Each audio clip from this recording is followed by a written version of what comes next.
रुख कर रहे हैं, हमारे साथ एक बेहद खास मेहमान जुड़ चुके हैं। तुलसी पीठ के पीठाधीश्वर जगत गुरु राम भद्राचार्य जी महाराज हमारे साथ जुड़ चुके हैं।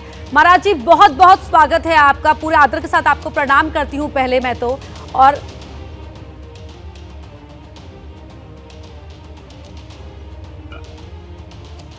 प्रणाम कर रही हैं आपको, आप उसका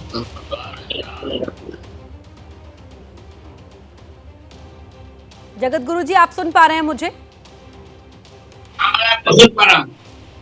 जी जगत गुरु जी, जी बहुत धन्यवाद। ये जो विवाद नया छिड़ गया है आपके शिष्य को लेकर, धीरेन्द्र कृष्ण शास्त्री जी को लेकर, उसको लेकर पहला जो विचार आपके मन में है वो क्या आता है? मेरा शिष्य बहुत अच्छा है, बहुत योग्य है और जो कुछ कहता है प्रामाणिक कहता है, वो टिप्पणी नहीं किया सकती। अगर विश्वास अन्य धर्मों को है तब तो कुछ नहीं कहता। ये जो सनातन धर्म को बदनाम करने के लिए साजिशें रची जा रही हैं, मेरे शिष्य में कोई आसक्ति, किसी प्रकार का आसक्ति नहीं है, कोई दोष नहीं है, कोई दुर्गुण नहीं है। जो कह रहा है यथार्थ कह रहा है। जी जगत गुरु जी, क्या आप हमारे दर्शकों के साथ इस बात को बताना चाहेंगे कि कब धीरेन्द्र कृष्ण शास्त्री आपकी शरण में आए, कब वो आपके शिष्य बने, और जब वो आपके शिष्य बने तो आपने उनमें क्या खूबियां देखी थी? ये 1919 में मेरे शिष्य बने और 12 को मैंने दीक्षा दी, रामनाथ से रामनाथ और हनुमान की दीक्षा दी। और मैं जानता था कि आज गुणहार होगा, अच्छा करेंगे, इसलिए मैंने इनको दीक्षा दी। जी, कहा भी जाता है ना कि पूत के पैर पालने में ही दिखाई देते हैं, तो एक गुरु जान जाता है कि शिष्य का जो भविष्य है आगे कैसा जाने वाला है। तो अब जी होनहार विद्वान के हो सीखने पात्र, सीखने पात्र देख करके ही मैंने इस बालक को होनहार मान लिया था और दीक्षा प्रेम से दीक्षा दी। और जो सनातन धर्म की परंपराओं के बालक आगे बढ़ा रहा है, इन्हें बिना कारण जो सनातन धर्म को नहीं साथ जी जगत गुरु जी, आप बने रहिए हमारे साथ, आगे भी आपके साथ इस बातचीत को आगे बढ़ाएंगे और जानेंगे जो पूरा विवाद अब जिसमें सियासत का रंग भी घुल गया है उसको लेकर आपके क्या विचार हैं। और हमारे वरिष्ठ सहयोगी ब्रजेश राजपूत भी हमारे साथ जुड़ रहे हैं, जिनके साथ धीरेन्द्र कृष्ण शास्त्री का वो चमत्कारिक परिवार भी मौजूद है, जहां पर परिवार का हर सदस्य जो ये सवाल उठाए जा रहे हैं उसको लेकर क्या जवाब देता है। ब्रजेश, आप बताएं। हाँ देखिए, शुक्रिया। दरअसल मैं आपको ये बताने की कोशिश कर रहा हूँ कि ये जो धीरेन्द्र शास्त्री जिस तरीके से लोगों के मन की बात बताते हैं या लोगों के बारे में पर्चा लिख देते हैं, तो वो उनका पुश्तैनी काम है।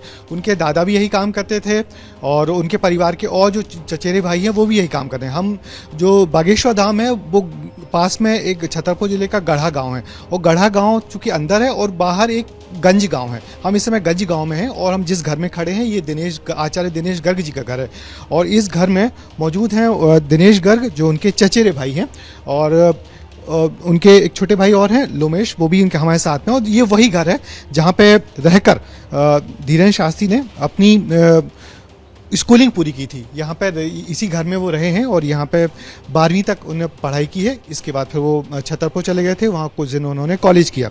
तो दरअसल ये वो पूरा परिवार है। जो धीरेन्द्र शास्त्री हैं उनके पिताजी 6 भाई थे और 6 भाई के अलग अलग जगह के परिवार हैं और सब लोग यही पुश्तैनी काम कर रहे हैं। हम दिनेश गर्ग जी से बात करते हैं। महाराज जी, आप कैसा लग रहा है आपका जो चचेरे भाई हैं धीरेन्द्र, जिनको हम लोग बागेश्वर धाम महाराज के नाम से जानते हैं, इतनी लोकप्रियता हासिल कर रहे हैं, उनकी बार बार चर्चा हो रही है? सबसे पहले तो एबीपी की न्यूज़ के सभी दर्शकों को जय सीताराम की बहुत बहुत साधुवाद। और बहुत अच्छा कार्य कर रहे हो आप लोग, हमें बहुत खुशी है। और रियलिटी दिखाते हो आप लोग। पाखंड आपका नहीं, पाखंड समाप्त होना चाहिए, अंधविश्वास समाप्त होना चाहिए, इससे हमें बहुत प्रसन्नता है। और जो हमारे भैया हैं भगवत कृपा से बहुत अच्छा कार्य कर रहे हैं। भगवत कृपा है, श्री बालाजी सरकार की उन पर कृपा है और उन्हीं कृपा के माध्यम से वो समस्याओं का निवारण का समाधान करते हैं। हम भी कर रहे हैं। विगत कम से कम वैसे देख तो रहे हम 11 वर्ष से, लेकिन 5.5 वर्ष लगभग होने जा रहे हैं दरबार लगाते हुए। माँ तारा दिव्य दरबार लगाते हैं, श्री रामला सरकार के चरणों की कृपा से दरबार चला रहे हैं हम। अच्छा, धीरेन्द्र शास्त्री जब यहाँ रहते थे इस घर में, तो आपको लगता था कि इस तरीके के प्रतिभा है उनमें, कि इस आपकी जो पुश्तैनी परंपरा है आपके परिवार की? क्षमता तो उनके जीवन में बचपन से हमने देखी है कि उत्सुक रहते थे, वो उत्साह रहता था उन्हें कोई भी कार्य करने में, बहुत लगनशील थे, बहुत मेहनत करने वाले थे और तत्काल वो कोई भी चीज़ हो, कुछ भी कुछ सुन लें तो तत्काल नोट करके याद किया करते थे।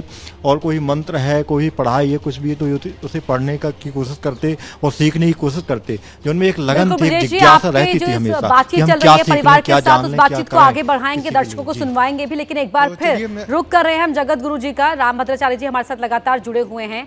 जगत गुरु जी, मैं एक चीज समझना चाहूंगी आपसे, जो सवाल उठाए जा रहे हैं विज्ञान का हवाला देते हुए कि कैसे संभव है जो तमाम दावे धीरेन्द्र कृष्ण शास्त्री कर रहे हैं, उनके बारे में आप जरा प्रकाश डालिए। सब कुछ संभव है और ब्राह्मण की अपनी एक तपस्या होती है, उनका पारिवारिक क्रम है, साधना क्रम है। साधना से सब कुछ संभव हो जाता है, कुछ भी असंभव नहीं है। आप जानते हैं नेपोलियन कहा करता था, impossible words are found in dictionary of fools. मूर्खों के डिक्शनरी में असंभव शब्द आते हैं। संभव है और वो बहुत योग्य लड़का है। ऐसा है कि जब अनेक ईसाई, अनेक मुसलमान, हिंदू हुए तो लोग सहन नहीं कर पाए और निरर्थक उन पर आक्षेप करना शुरू कर दिया। जी, तो क्या जो ये आरोप लगाए जा रहे हैं वो राजनीति के चलते लगाए जा रहे हैं? राजनीति के चलते ही लगाए जा रहे हैं, विधर्मियों के द्वारा। जी, और ये भी कुछ ठीक है। जी, जगत गुरु जी बताइए। अंधविश्वास अन्य धर्मों में बहुत होता है, वहां तो कोई कुछ नहीं कहता, चादर चढ़ाए जाते हैं, क्या क्या नहीं होता। और यहाँ तो कुछ भी, सनातन धर्म में जो कुछ है वो स्पष्ट है। वो व्यक्ति आने वाले को पूर्व से ही लिखित सब कुछ उसके मन का भाव दे देता है, तो कहाँ वो झूठ बोलता है। और हनुमान जी की साधना है और मैंने जो मंत्र लिया उस मंत्र का प्रभाव है। दैवाधीनम जगत सर्वम मंत्राधीना ही देवता, ते मंत्रा ब्राह्मणाधीना तस्मात् ब्राह्मण देवता। मंत्रों के अधीन देवता होते हैं और उनको मंत्र की सिद्धि है, इससे वो ठीक कहते हैं, जो कुछ कहते हैं सब सत्य कहते हैं। जी, इसमें कोई संदेह नहीं करना चाहिए। जो कुछ संदेह होने केवल ईर्ष्या कारण हो रहे हैं और हमारे सनातन धर्म को बदनाम करने के लिए हो रहे हैं। जी, व्यक्तिगत रूप से मैं धीरेन्द्र से बहुत प्रसन्न हूँ। जी, अब धर्म का, और आपने जो श्लोक भी पढ़े हैं, शास्त्रार्थ आप हमेशा हर बात करते रहे हैं, लेकिन शास्त्रार्थों के जरिए ये बात भी कही जा रही है कि बिना तर्क का तो वैद्य भी नहीं होता। जो वैद्य इलाज करने का दावा करे उसके साथ भी आपको तर्क करना चाहिए, लेकिन ये तर्क कुतर्क क्यों बन रहा है? ईर्ष्या के कारण। नियम यह तर्क करना चाहिए। यस तर्केणानुसंधत्ते स धर्मम वेद नेतरः। तर्क करना चाहिए, पर तर्क वेद शास्त्र से अनुमोदित होना चाहिए, कुतर्क नहीं होना चाहिए। इससे गोस्वामी जी ने कहा, हरिहर पद रति मत ने कुतर्की तिनका मधुर कथा रघुबर की। बालक अच्छा कर रहा है, उसकी उन्नति लोग देख नहीं पा रहे हैं।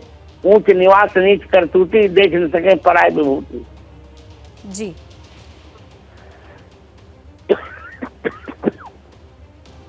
जगत गुरु जी, एक सवाल मेरा ये है कि जब कितने साल आपके सानिध्य में रहे आपके शिष्य, और कैसा रहा उस वक्त उनका समय? क्या उनकी व्यवहार कुशलता थी? क्या खूबी आपने देखी? मैंने तो बहुत कुछ देखा। कुलीन ब्राह्मण, चरित्रवान, किसी की बेटी बहन पर गलत दृष्टि नहीं डाली उसने, और आचरण ठीक रखा। इन्हीं गुणों के कारण मैंने उनको दीक्षा दी। हमारे यहाँ चरित्र की पूजा होती है बेटी। गुणा पूजा स्थानम गुण सुनत लिंगम न वजह। हम लोग ऐसे ऐसे लोगों को शिष्य नहीं बनाते, ठोक बजाकर दीक्षा देते हैं। बहुत उसमें सारे गुण हैं, जो अच्छे शिष्य में जितने गुण होने चाहिए सारे गुण उनमें हैं जी। और यह मैं चाटुकारिता से नहीं कह रहा हूँ, हृदय से कह रहा हूँ जी। क्या जब वो आपके पास आए तभी आप समझ गए थे कि उनका भविष्य ऐसा रहने वाला है? हाँ, निश्चित समझ गया था। जब मेरे पास आए विनम्रता से उन्होंने कहा कि मैं श्री राम मंत्र की दीक्षा आपसे चाहता हूँ, तभी मैं जान गया था कि बालक बहुत कुछ करेगा और कर रहा है। तो जगत गुरु जी, श्री राम मंत्र की शिक्षा पाने के लिए किस तरह का तप करना पड़ता है, जरा बताएं दर्शकों के लिए। देखिए, श्री राम मंत्र की दीक्षा पाने के लिए 3 बातें होनी चाहिए। सत्य वचन और दीनता परति मातु समान। इतने पे हरि न मिले तुलसी झूठ जमान। सत्य भाषण और गुरुजनों के प्रति आदर और दूसरी बहन बेटियों को माता के समान देखना। ये 3 गुण ऐसे होते हैं जो राम मंत्र की दीक्षा के लिए पर्याप्त होते हैं और पात्रता को सूचित करते रहते हैं। इस बालक में तीनों गुण हैं जी। एक और सवाल, जो लाइलाज बीमारी को बालाजी की कृपा से ठीक करने का दावा करते हैं शास्त्री जी, तो क्या वो दावे चमत्कार है या कोई सिद्धि है? क्या है उन दावों के पीछे? नहीं, वास्तविकता है। सिद्धि क्या हो? सिद्धि है, वास्तविकता है। राम मंत्र और हनुमान मंत्र के जब से सब कुछ ठीक हो, सब कुछ हो जाता है, सभी सिद्धियां अपने आप आ जाती हैं जी। अब जैसे मान लीजिए, अब हमारा तो पक्ष दूसरा है, पर आप सोचिए कि दृष्टि न होने पर भी ऋग्वेद से लेके हनुमान चालीसा पर्यंत मुझको 1.5 लाख पृष्ठ कंठस्थ हैं। ये क्या है? ये जब का प्रभाव है, तब का प्रभाव है हमारे। जी गुरुजी, आप तो इतनी विशेषताएं बता रहे हैं, सिद्धियों की बात कर रहे हैं, लेकिन प्रयागराज के माघ मेले में दंडी सन्यासी आए हैं, वो विरोध कर रहे हैं धीरेन्द्र कृष्ण शास्त्री का। वो तो विरोध करने वालों का स्वभाव होता है। हाथी चले बाजार, कुत्ते भूखे हजार।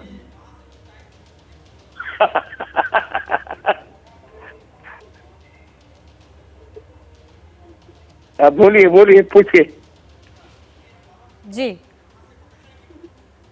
एक और सवाल, क्या शास्त्री जी ने कभी अपने विवाह का जिक्र किया है आपसे?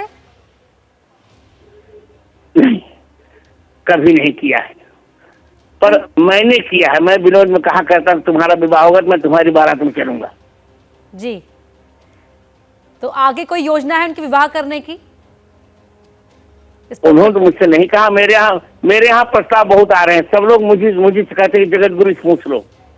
अच्छा, अब देखेंगे, कोई सुयोग्य कन्या होगी तो विवाह उसका विवाह करेंगे हम। तो क्या इससे जो उनका जीवन रहा है अब तक का, उस पर, उनकी दीक्षा पर कोई असर पड़ता है विवाह करने से, वैवाहिक जीवन जीने से? नहीं, कोई असर नहीं पड़ेगा। कोई असर नहीं पड़ेगा। पहले भी दो प्रकार के लोग होते थे। विरक्त महात्मा भी होते थे, गृहस्थ भी होते थे। जैसे नारद आदि विरक्त महात्मा थे और वशिष्ठ आदि गृहस्थ महात्मा थे जी। कोई अंतर नहीं पड़ेगा जी। एक और सवाल, जब दावों की बात होती है, सिद्धियों की बात होती है, तो सवाल उठना स्वाभाविक ही है, आप भी समझ रहे होंगे जगत गुरु जी।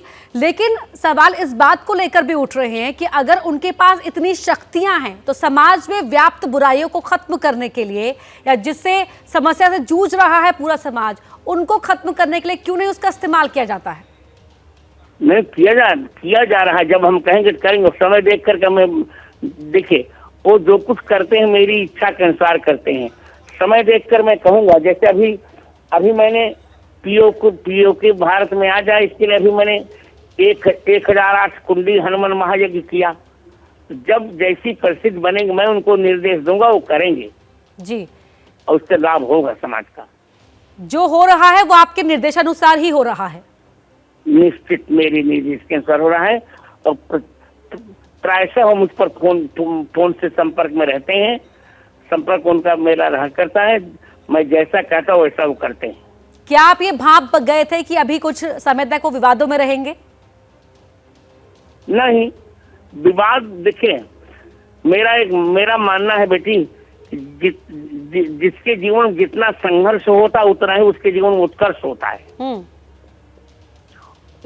संघर्ष उत्कर्ष को उत्पन्न करता है जी। ये विवाद नहीं, यही तो जीवन का आभूषण है जी। जगत गुरु जी, वादे वादे जायते सत्यबोध। संघर्ष विवाद मिटा रहे हैं, जो झूठ लोग कर रहे हैं करने दीजिए उनको।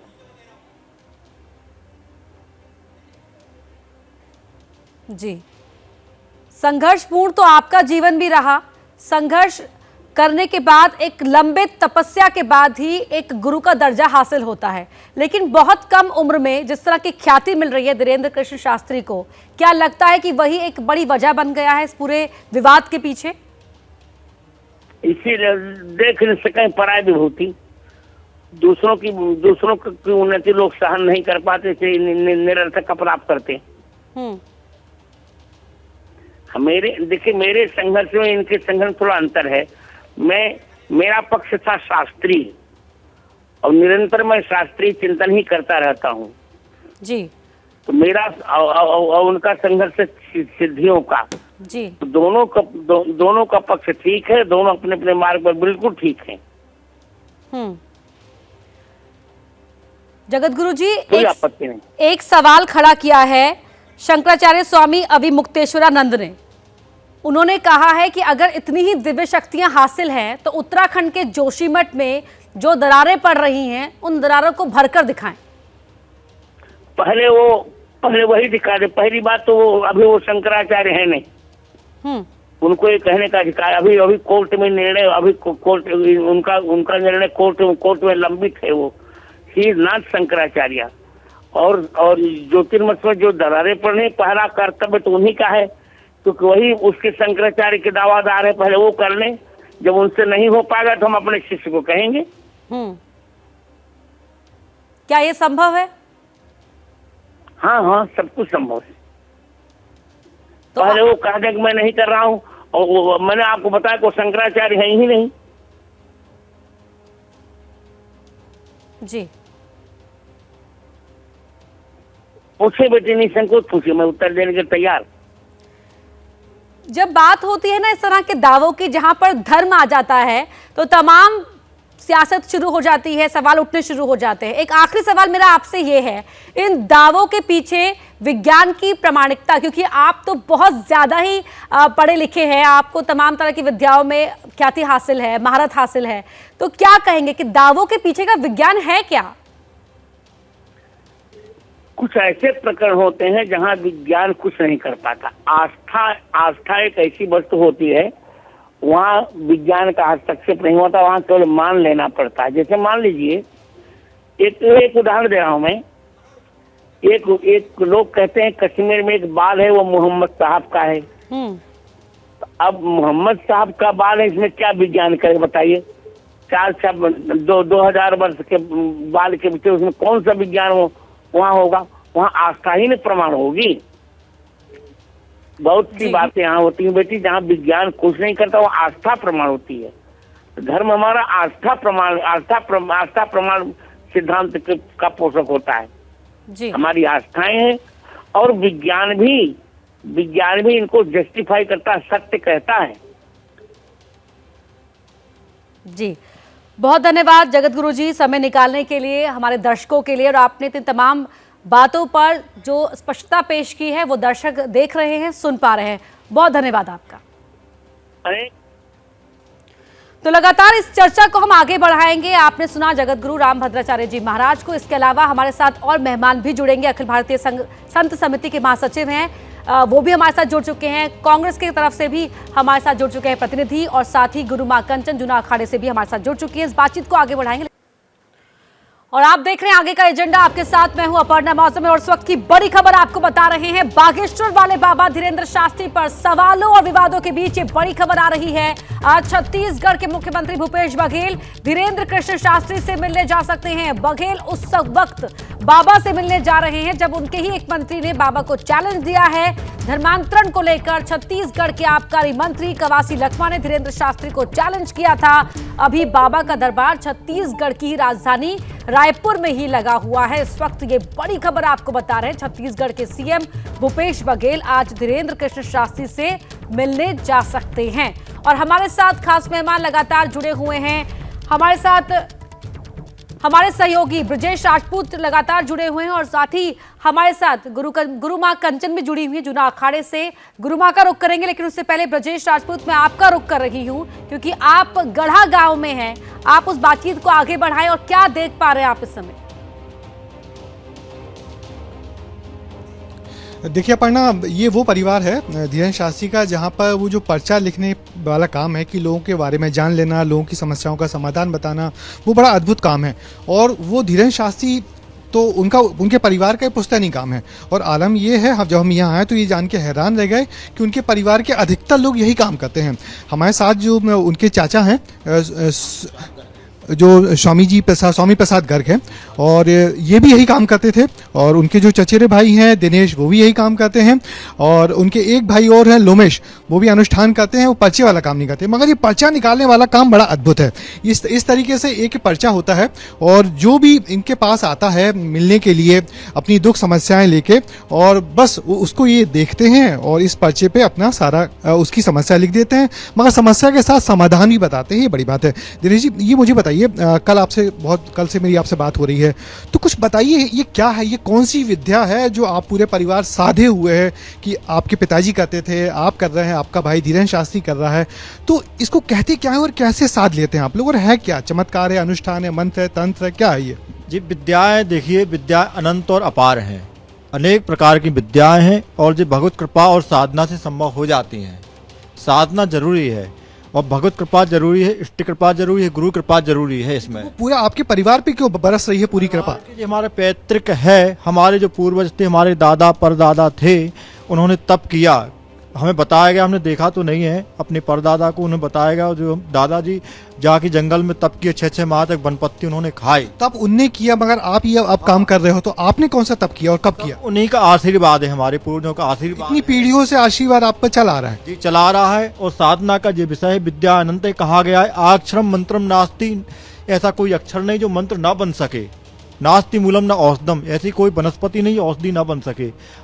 हाँ, मगर हमें तो ये बताइए, ये खास काम क्या है कि आदमी आता है, आप आपकी समस्या आप समस्या पढ़ लेते? पराविद्या कह लें, मनवाचक विद्या कह लें, ऐसी अनेक प्रकार की विद्याएं हैं। कर्ण पिशाचिनी विद्या भी हुआ है, ऐसा नहीं है। आज ये कर्ण पिशाचिनी विद्या का नाम हम यहाँ बार बार जब से छतरपुर आए हैं सुने। कर्ण पिशाचिनी नहीं है। ये कर्ण पिशाचिनी होती क्या, मुझे बताइए। हम कर्ण पिशाचिनी हमने नाम सुना है। यानी कर्ण पिशाच बताया करती हैं, माँ भगवती की कृपा से कान में बताया करती हैं भूत और वर्तमान काल के बारे में।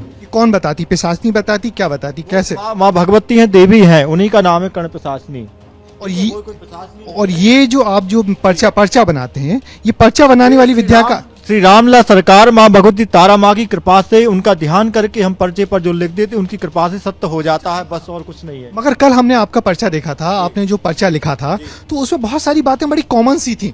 आपने 10 बातें लिखी होंगी तो उसमें 4 बातें या 5 बातें बड़ी कॉमन थी, और वो 5 और हाँ लिखा था हमने। हमसे पहली बार वो मिले थे और भाई उसने स्वीकार किया कि भाई की अकाल मृत्यु हुई थी। मगर वो कह रहा है एक अकाल मृत्यु होती है, एक बीमारी से मृत्यु होती है। वो कह रहा है कि कोरोना से मरा था, बीमारी से मरा था। हाँ, तो मैंने मुझे लगा बड़ी कॉमन सी बातें होती। कहा था कि 5 वर्ष से जो परेशान चल रहे, 5 वर्ष से उनके घर में जो पैतृक समस्या है, उनके पूर्वज परेशान कर रहे हैं। इस कारण से उनकी माँ है, उनकी माँ का भी देहांत हुआ था और उनके भाई का भी देहांत, वही कारण बना हुआ है जिससे आज उनके भी दर्द है शरीर में। जी, तो ऐसे आप किसी के बारे में भी लिख सकते हैं जो आपके सामने तरंग आती है, जिस समय उनका प्रभु का ध्यान किया जाता है और उनके चरणों का ध्यान किया जाता है, तो उसमें तुम्हें तरंग आती है और जो मन में विचार आते हैं वो पर्चे पर तत्काल लिखे जाते हैं तुरंत, और वही उनकी कृपा से सत्य हो जाते हैं। हमारे पास में जो है, लेकिन हमने पढ़ा है और सुना भी है। गुरु कृपा से बताया भी गया है। सीखा तो हमने नहीं, सीखा तो हमने भगवत कृपा ही सीखी, भजन किया है। श्री रामभद्राचार्य जी गुरु जी हमारे हैं, आप भी आप जाप करते हैं। आप भी उनके शिष्य हैं जो धीरेन जी? सबसे पहले दीक्षा हमने परिवार में सबसे पहले हमने दीक्षा ली थी श्री रामभद्राचार्य जी, उसके बाद फिर धीरेन जी? उसके बाद में फिर हमारी सिस्टर हैं दीप्ति गर्ग वो गई, फिर इसके बाद में हमारे भाई श्री लोमेश गर्ग हैं वो गए, फिर इसके बाद में हम धीरेन्द्र कुलवा गए दीक्षा लेने के लिए। किस समय की बात? पूरे परिवार ने दीक्षा ले ली है श्री रामभद्राचार्य जी से जी। अच्छा स्वामी जी, आप बताइए, आप तो शिक्षक रहे हैं, है ना, इस इलाके यहाँ पे शिक्षक रहे हैं और यहीं पे रह के आपने धीरेन शास्त्री को पढ़ाया है 11वीं 12वीं तक। तो आप इस चीज़ को क्या कहेंगे? आप तो शिक्षक हैं, आपने तो विज्ञान पढ़ा है, बच्चों को पढ़ाते हैं, तो ये कौन सी विद्या है? लोग इस पर क्यों चमत्कृत हो जाते हैं? और ये क्या चमत्कार है या कोई विद्या है? मैं बताऊं, जो मेरे शरीर पर घटित हुआ, मुख्य बात ये है कि एक हमारे यहाँ ओटापुरवा में रहता था, वहाँ एक पाल की जो है बालक मर गया, एक ही लड़का था उस औरत के, और टीटी ऑपरेशन उसका हो गया था। वो रोने लगी और वहीं से मैं निकला, चरणों में गिरी। मैंने उससे कह दिया कि जा तेरा लड़का जो है 1 वर्ष में होगा फिर से। बोली महाराज मेरा ऑपरेशन हो गया। मैंने कहा इसमें मत पढ़। बाणी निकल गई, अंतरात्मा से तरंगें निकलती हैं आशीर्वाद के रूप में, और उसके वास्तव में 1 वर्ष में लड़का हुआ। आज उसके 3 संतान हैं। ओटापुरवा में जाकर के आप परीक्षण कर सकते हैं। अच्छा, तो मुझे धीरे माने ऐसी कृपा है, और ये सब जो है हनुमंत लाल जी की कृपा थी मेरे ऊपर। तो आपने कभी ऐसे पर्चे नहीं बनाए जैसे धीरेन शास्त्री बनाते हैं, आपके बेटे बनाते हैं? ना पर्चे बनाए मैंने, ना पर्चे का जमाना नहीं था। ना मैंने धंधा किया है, ना मैंने किसी से कुछ लिया है। जो यदि आ गया और यदि शरण में आया और जो कह दिया सो कह दिया। आपके परिवार के लोग कहते हैं? हाँ, आपके परिवार चुनाव में भी ऐसा हुआ, यदि चुनाव वाले भी आए और हाथ रख दिया कि जा, तो उसकी विदाई होगी चाहे जैसे भी हो। जीत जाते हैं चुनाव वाले? हाँ बिल्कुल जीते। अच्छा, पर मुझे बताइए, इस घर में आपने धीरेन शास्त्री को रखा है, उसको जी। बिल्कुल, तो यहाँ ये परिवार के तमाम लोग ये कह रहे हैं कि उन परिवार के लोगों को ही पूरी कृपा हासिल है और सभी ने राम भद्राचार्य जी से शिक्षा ग्रहण की है। हमारे साथ गुरुमाँ कंचन जी भी जुड़ी हुई हैं जूना अखाड़े से। गुरुमाँ जी, बहुत स्वागत है आपका एबीपी न्यूज़ पर। और सवाल ये कि जो इस वक्त एक नई बहस छिड़ी हुई है और जिस बहस को सनातन पर हमले के तौर पर भी कहा जा रहा है, उस पर आपका क्या कहना है?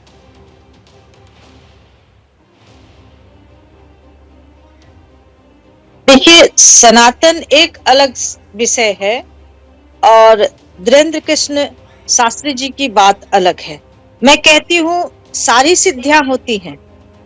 आपको कल भी सुनाया था, अष्ट सिद्ध नवनिधि के दाता, अस्वर दीना जान की माता। तो ये सिद्धियां सभी प्राप्त करते हैं। हम भी अभी 9 दिन, अभी 12 बजे के बाद अभिजीत मुहूर्त होगा, मैं संकल्प लूंगी 9 दिन के लिए मैं मौन व्रत में चले जाऊंगी, यज्ञ कुंड के पास ही बैठूंगी। तो सिद्धियां होती हैं, साधना होती हैं, ये डिनाई नहीं कर सकते हम, लेकिन हम चमत्कार घोषित नहीं कर सकते। अभी हमने उनके गुरु जी की वाणी सुनी, उन्होंने कहा कि जोशी मठ को भी देख लेंगे। कोरोना काल आया तो कोरोना काल में क्यों नहीं वो सिद्धियां प्रयोग किया गया? क्योंकि जब ईश्वर की इच्छा होती है और ईश्वर के आगे किसी की नहीं चलती है। भगवान राम जी स्वयं यहाँ धरती पे आए, वो वनवास गए हुए थे और वनवास के दरमियान उनके पिताजी का मृत्यु होता है, तो वो नहीं रोक सके, अपने पिताजी से नहीं मिल सके। तो ये सब क्या है? और दूसरी बात, उनके गुरुजी का मैं 2 चीज खंडन करूंगी कि उन्होंने कहा कि वो सब गुण संपन्न है। तो मैं कहूंगी, एक तो पहले वाणी पे निरंतर रखे, वाणी शुद्ध नहीं है उनकी, वो हर बात पे जो शब्द नहीं बोलना चाहिए वो बोलते हैं। यहाँ सिद्ध पुरुष तो देवराहा बाबा भी आए, नीम करोली वाले आए, लेकिन वो मदारी की तरह, जिस तरह वो मदारी की तरह करते हैं, उनका जो वक्तव्य होता है ऐसे ऐसे करते हैं जैसे एक मानसिक बीमारी लोग करते हैं। ये क्या शोभा देता है? कितने सारे आप देखें, अनिरुद्ध जी हैं जो करते हैं, कथा करते हैं, देवकी नंदन ठाकुर जी कथा करते हैं, अतुल जी महाराज करते हैं कथा। सभी को सौम्य है, इनके अंदर सौम्यता है ही नहीं। क्योंकि जो गुरु जी की वाणी सुन रही थी, जो शब्द उन्होंने बोला, कुत्ता हाथी चले बाजार कुत्ता भूखे हजार, ये सब शब्द संतों को शोभा नहीं देता है। और एक धर्माचार्य को जब आप बुद्धिजीवी होते हैं, जब आपके अंदर एक साधक हो जाते हैं, आपके अंदर शास्त्र का ज्ञान है, आप एक साधक हैं और एक विद्वान है, और विद्वान के मुख से अगर ऐसी वाणी निकलती है तो मैं उसके कतई भी सपोर्ट नहीं करूंगी। वो राष्ट्र के लिए काम करते हैं, मैं उसके लिए साधुवाद देती हूँ। वो धर्मापरिवर्तन कर रहे हैं, सनातन धर्म को बचाने का काम कर रहे हैं, उसके लिए मैं उनको साधुवाद देती हूँ। लेकिन इस तरह से चैलेंज वो भी करें कि जोशी मठ को बचा लिया जाएगा जब वो नहीं बचा पाएंगे, तो ऐसी चीजें नहीं होती है। सुरनामी आता है तो कहाँ सो जाते हैं, साइंटिस्ट भी साइड हो जाते हैं और जो बड़े बड़े दावा करते हैं वो भी साइड हो जाते हैं। बड़े बड़े भूकंप भी आता है, आप देखते हैं कि कितने लोगों की जानें चली जाती है, उसको लेकर आपकी आपत्ति है। बिल्कुल गुरुमा जी, आपके साथ इस बातचीत को आगे बढ़ाएंगे। हमारे साथ अखिल भारतीय संत समिति के महासचिव हैं स्वामी जितेंद्रानंद सरस्वती जी, वो भी जुड़ चुके हैं। स्वामी जी, बहुत बहुत स्वागत है आपका एबीपी न्यूज पर। आपका पहला रिएक्शन क्या है? जो पूरा ये मामला सामने आ चुका है, कोई समर्थन में है, कोई विरोध में है, आपको क्या लगता है? सनातन धर्म में चमत्कार जो शब्द है, ये सारी जो परिस्थितियां हैं, ये कोई आज की बात नहीं है। अगर आपको संत साहित्य, संतों के इतिहास थोड़े बहुत भी पता हो तो काशी के एक वरिष्ठ पत्रकार थे विश्वनाथ मुखर्जी, उन्होंने, हेलो जी जी, आवाज मिल रही है ना? जी बिल्कुल मिल रही है। उन्होंने पुस्तक लिखी है, 14 भागों में है, भारत के महान योगी। तो ये संतों के विभूति प्रदर्शन के कुछ कालखंड होते हैं और उस कालखंड में परमात्मा और प्रकृति द्वारा प्रदत्त शक्तियों का जो जिसको वरदान मिल जाता है क्षणों के लिए, समय के लिए, वो उसका प्रदर्शन करता है। इसमें कोई आलोचना जैसी बात नहीं है। हाँ, इसके बहाने सनातन हिंदू धर्म पर प्रहार, ये अखिल भारतीय संत समिति कभी बर्दाश्त नहीं करेगी, क्योंकि जो लोग भी विरोध में सामने आए, इनके इतिहास कोई दूध के धुले नहीं है। ये सभी या तो वामपंथ के खेमे से लोग आए हैं, या तथाकथित तर्कवादी लोग हैं, अथवा जिनके राजनीतिक अपने हित लाभ हैं। हमारे कोई राजनीतिक हित लाभ नहीं है। हमें तो सनातन हिंदू धर्म, भारत की आध्यात्मिक शक्ति, इस पवित्र भूमि की जो परंपरा है, उस परंपरा में कोई संत काम कर रहा है तो उसे करने देना चाहिए। रही बात मीडिया ट्रायल की, आप जिन बातों को मानती हैं मीडिया में, तो मीडिया तो गई, मीडिया ने ट्रायल कर लिया। क्या आप इस तरीके का ट्रायल, मैं पूछता हूं कि पंजाब के वो पास्टर बजिंदर की करने की स्थिति में है? आप इस तरीके का मीडिया ट्रायल किसी मौलवी का जो मजार पे बाजार लगा करके बैठा है करने की स्थिति में है? एबीपी न्यूज आपको करना चाहिए। एबीपी न्यूज हर बात का सच सामने आए, इसीलिए लगातार हर उस मंच तक पहुंचता है जहां से दावे किए जाते रहे हैं। आप दोनों ही हमारे साथ बने रहिए और बागेश्वर धाम के बाबा का पूरा सच क्या है, इस पर लगातार एबीपी न्यूज आपको दिखा रहा है, चर्चाएं कर रहा है। तमाम ज्ञानियों के साथ, संत सन्यासियों के साथ बने रहिए आप हमारे साथ।